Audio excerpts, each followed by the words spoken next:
Laborde, Parodi, Gómez, Hernández.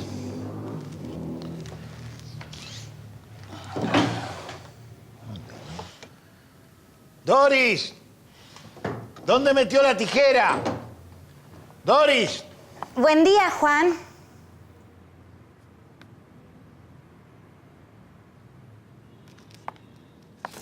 Úrsula, ¿qué hace usted acá? ¿Y su prima? Doris se cansó. Se cansó de que usted se retrase con los sueldos, que solo reciba casos literarios. Sí, ya me esperaba algo así. Sí, me pidió que la reemplazara unos días, como hicimos otras veces, y no hubo ningún problema. Más o menos. Ella estaba un poco celosa de lo bien que nos llevamos usted y yo. La tijera. ¿Dónde está la tijera? Acá está la tijera, Juan. Tome. ¿Qué quería recortar? ¿Un nuevo caso? No, esto es mucho más que un caso. Esto es un desafío. Y un desafío con recompensa y mucha guita acá. ¿Qué pasó? Apareció el cadáver de Aristóbulo Vidar tirado en la vereda de Avenida de Mayo y Santiago del Estero. Ese mismo. Era un tipo miserable, un explotador. Claro que no merecía morir así. Lo habían secuestrado la semana pasada en un hotel de Retiro. La familia se negó a pagar el rescate y lo mataron. Lo increíble es que el cadáver apareció con una serie de signos o pistas intencionales que la policía no pudo descifrar. Tenía una virome clavada en la nuca y una inscripción en la espalda que dice: estaba escrito. Y abajo de eso dibujaron una sopa de letras inconclusa. Y ahora viene lo interesante, Úrsula. Los mismos parientes que no le habían dado un peso a los delincuentes ahora ofrecen la guita del rescate a aquel que descubra quién es el asesino. No quieren quedar como miserables. ¿Pero no era que usted solo recibía casos literarios? Venga, usted no entiende. Acá dice, estaba escrito. Y esto es una sopa de letras. Tiene que ser un caso literario, ¿entiende? A ver, Laborde, Parodi, Gómez, Hernández, ¿estos nombres tienen algo que ver con Vidar? ¿La policía encontró algún vínculo? Es que buscan mal, Úrsula, buscan mal. Ellos buscan que estos nombres correspondan a personas reales. Y son personas escritas. Mire, acá hay otra palabra. Cura. Ajá. Acá hay otra más, correntino. Y acá hay otra, criollo. Pero... Todas con C, todas con C. ¿Qué me dice de esta? Preso. ¿Y los cuadraditos sin llenar? La verdad, no sé qué decirle, Úrsula. No tengo la menor idea.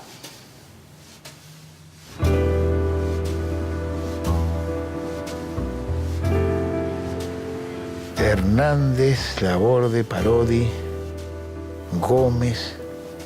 Estos apellidos me suenan, ¿pero por qué? Pero claro, son detectives de novela. Y el resto de las palabras, cura, criollo, corrector, correntino, son sus señas particulares.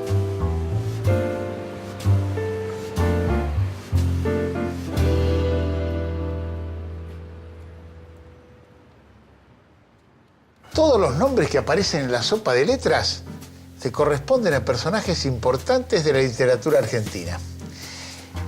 Es que entre los años 40 y 50, nuestros escritores inventaron varios detectives muy originales. Primero porque eran argentinos y porque las historias transcurrían acá. Borges y Bioy, con el seudónimo Busto Domecq, inventaron al peluquero preso, don Isidro Parodi, que resolvía las cuestiones desde la cárcel. Rodolfo Walsh, su primer detective, Daniel Hernández, era un corrector de pruebas de la editorial Corsario, que le ayudaba al comisario Jiménez. Y hubo más. Manuel Peirú inventó a don Pablo Laborde, que era un criollo viejo que contaba historias de comienzos de siglo. Y después estaba el originalísimo don Frutos Gómez, el comisario correntino de Capibara Cue, que lo inventó Belmiro Ayala Gauna, un conjunto de detectives argentinos de los años 40 y 50.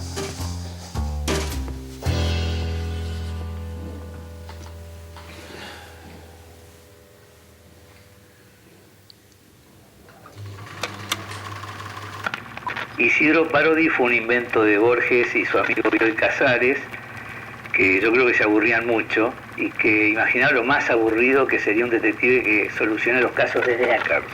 Ha hecho crímenes, está ahí, y en el propio nombre Parodi está el tono que tenían los relatos, que era bien una parodia de lo policial. Aunque estaban muy bien los enigmas, que venían un poco de que ellos hicieron el séptimo círculo y aprendieron mucho ahí. En otra tesitura totalmente distinta está Don Fruto Gómez, que es un detective de Entre Ríos, un comisario, que lo escribió Delmiro Ayala Gauna, más bien gordo, tranquilo, reposado, está más cerca de Simenón, por dar una cosa, y muy bien aprovechado lo folclórico del lugar. Y todos los relatos son muy legibles aún hoy, ya tienen décadas encima, pero están muy bien. En todas las épocas la policial se caracteriza por ser muy geográfica. O sea, Cada nombre de detective va con un atributo particular. Pero hay una palabra que no corresponde a ninguno. Cura. Que ya debería aparecer el padre Brown, el cura investigador de Chesterton. Pero no está en la sopa de letras, además es inglés. Tengo que hablar con un experto en detectives. Ya sé quién es.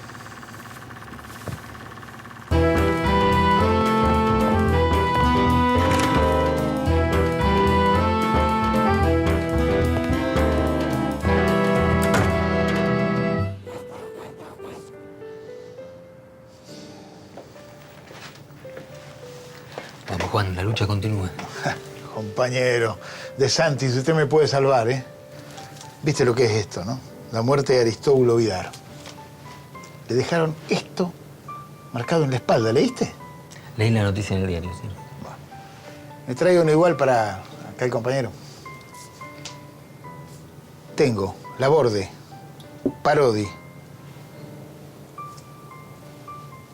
Criollo, Hernández, Gómez. Tengo los detectives y los oficios. Algunos... ¿Casi? Sí. Correntino parece el de... Claro, el de Delmiro Ayala Gauna. Claro, Correntino es este, Don Frutos Gómez, el de Ayala Gauna. Qué raro eso, ¿no? Un comisario ambientado en un pueblito de campo, ¿no? Y lo que pasa es que le agregaba a las virtudes de los detectives clásicos, Sí. el saber del campo, el saber popular, porque había Sí. una serie de... Sí. Cuando uno lee el Facundo, la figura del vaquiano parece también un detective de la geografía, ¿no? Porque sabe leer las señales, las pisadas de los animales y todo eso, ¿no? Que es lo contrario de lo que son los detectives tradicionales, que siempre son hombres de ciudad, ¿no? Están acostumbrados, el ambiente tradicional de la novela y del cuento policial es la ciudad, no el campo, ¿no? Sí, además se ha establecido todo como un principio de que el cuento policial a partir de Poe es habitualmente una de las formas de literatura urbana, ¿no? Y el crimen como un lugar. Es cierto eso, ¿no? Y a la vez, cuando se inventa el detective, es como el primer héroe inmóvil de la literatura, ¿no? Porque antes los héroes, el héroe de aventura, siempre eran los que recorrían grandes distancias, los que, digamos, su valor estaba en la capacidad de vencer obstáculos y de recorrer grandes distancias. El detective es el primer héroe que digamos, todo su valor lo desarrolla, bueno, muchas veces en una habitación cerrada, ¿no? Claro, Porque... moviéndose lo menos posible. Es un héroe móvil. La épica es una épica como contenida, ¿eh? Los hechos, es desentrañar los hechos más que provocar. Más que provocar hechos, es reconstruirlos, ¿no? Y a la vez el lector, que antes era un lector quieto, ¿no? Sí. Antes del gran desarrollo de los trenes era un lector quieto, Sí. que leía las andanzas de un héroe en movimiento. Sí. Mientras que en la novela policial se invierte eso, ¿no? El lector está en movimiento porque es el lector que viaja en tren y el héroe está concentrado en la habitación, revisando los cajones, las tablas del piso y todo eso, ¿no? Y en el caso de Daniel Hernández, ese primer detective de Walsh, también en todos los cuentos, son relatos cortos estos, siempre hay una escena en la cual se reúnen todos los sospechosos y él explica, ¿no? Con alguna vueltita de tuerca.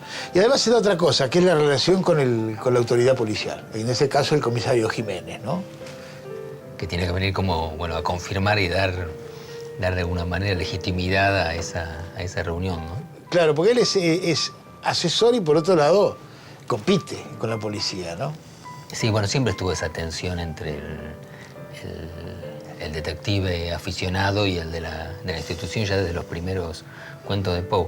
Y lo que tiene el personaje de Daniel Hernández además es que es el intelectual, ¿no? Claro. Es un intelectual y que su trabajo intelectual, la corrección, la mirada que necesitan los correctores, que es una mirada minuciosa, es una mirada que apunta al detalle escondido, eso bueno le sirve para la resolución de los casos, como en el caso de las pruebas de imprenta, donde ahí es, digamos, es específicamente la corrección lo que da la pista del crimen, ¿no? Claro, además él explica que leer como corrector es otra manera de leer distinta. No hay que dejarse llevar por los significados, sino detenerse en cada palabra. Por eso la lectura es mucho más lenta y llega a calcular que leer una galerada va a durar 6 minutos. Dice, pero algunos leen más rápido y dicen, no. La lectura del corrector es exacta porque se detiene en cada palabra, no en el sentido general, sino que tiene que ir mirando palabra por palabra. Otra manera de mirar, que es la manera de mirar de detective, ¿no? Qué bárbaro. Sí, y que a veces que se fija en eso, en el detalle, en lo que no tiene importancia, ¿no? Siempre. Que es la mirada que no tenemos, porque nosotros estamos acostumbrados siempre a resumir el mundo, ¿no? A ver qué es lo fundamental, sí, qué es lo más importante. Nunca nos detenemos en los detalles, y la mirada del detective tiene que ir a eso, a lo que se pasa por alto. Claro, lo que siempre Borges decía era que en Chesterton el mecanismo era se proponía una solución extraordinaria, un enigma fantástico, y el padre Brown lo bajaba a una resolución humana con una moraleja ética, ¿no?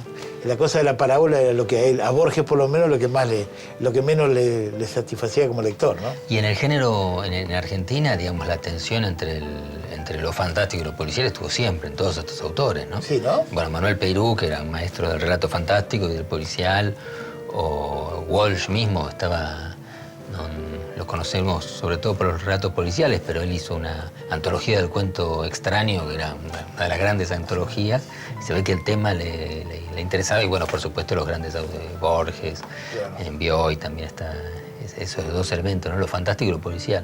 Ahora, lo notable es que Borges, por ejemplo, Borges y Bioy, cuando tuvieron que hacer un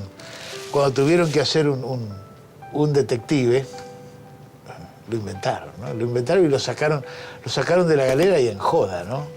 Pero es interesante además de esos elementos, que ahí está la parodia, pero como el policial, una vez que se plantea, hay que seguirlo, ¿no? Por más que el registro sea paródico, ¿no? ¿Cómo es eso? Que el lector, una vez que se le plantea el enigma policial, quiere saber la solución. Aunque se le cuente la historia en tono de broma, ¿no? Ahí hay un compromiso muy fuerte del género policial y que creo que es lo que ha asegurado la supervivencia. De cualquier modo, como se cuenta el enigma, siempre el lector se queda enganchado y quiere saber en qué concluye la historia. ¿A vos cómo se te ha dado el policial, Pablo? Pero no empezaste escribiendo novelas. Escribiste novelas que tenían elementos policiales. Por ejemplo, la traducción. La traducción. ¿Qué tiene de policial la traducción? Hay muertes sospechosas, hay un investigador, hay inclusive un comisario, hay un traductor metido a detective casi involuntariamente. Ajá. Pero creo que hay inclusive un traductor de novelas policiales, como si fuera un traductor, un uruguayo que traducía los libros de rastros, algo.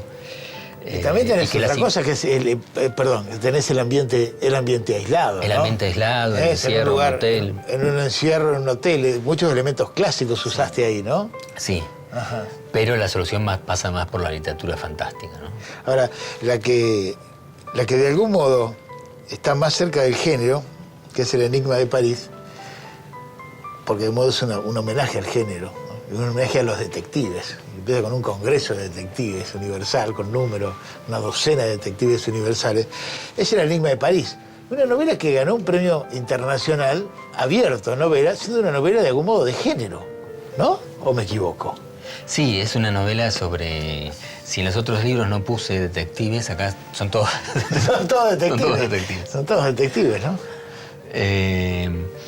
Y bueno, la novela presenta, el que cuenta la historia es un Sigmundo Salvatrio, un muchacho de 20 años. Un muchachito porteño. Sí, que quiere acá aprender a ser detective, entonces se anota aquí en una agencia que tiene Detective Craig, y después tiene que ir en representación de Craig a una especie de congreso de detectives que está en París durante la Exposición Universal de 1889, ¿no? Tu novela, en el fondo, El enigma de París, con detectives internacionales, claro, transcurre, pero comienza y termina en Buenos Aires, ¿no? Sí. Lo determinante siempre está ahí. Y yo tengo un cadáver acá absolutamente porteño. El tipo aparece con una sopa de letras en la espalda, tirado en la esquina de Santiago del Estero y Avenida de Mayo, frente a una sucursal de la AFIP. Pero ¿por qué no te fijas si siempre fue el edificio de la FIP o era otra cosa ese edificio antes? No sé, habrá que averiguar.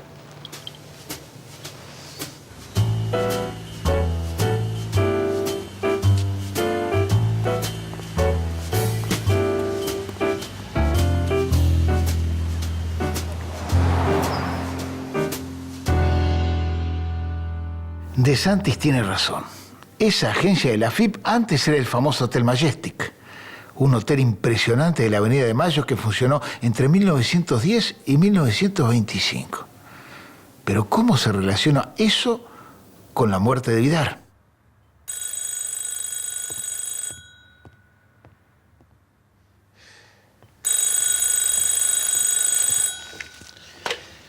Hola.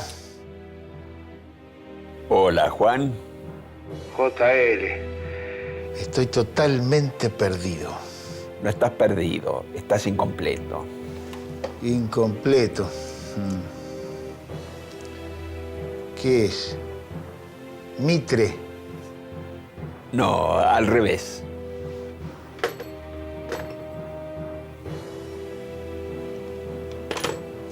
Al revés.